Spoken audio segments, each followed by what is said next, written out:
ఒక ఆడపిల్ల కండ ఎవరంటే పుట్టింట్లో నాన్న, తర్వాత అన్నలు. అన్నలు అంటే ఏమనుకుంటారు, గన్మెన్ల లాగా.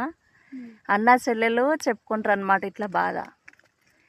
నీ మోగాడు మేనించారు, నీ మోగాడు మేనించారు, మందిల రాడే లలితో నీ మోగాడు మేనించారు. బస్సులేంట బస్సులోచ్చే, కారులేంట కారులోచ్చే, రాకపాయే అన్నయ్యో బస్సులేంట బస్సులోచ్చే.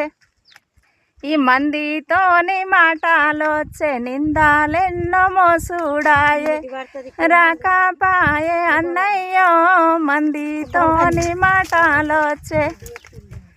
మందితోని మాటలొద్దు, నిందాలెన్నో మోసుడొద్దు, మంచి రోజులొస్తాయే మందితోని మాటలొద్దు.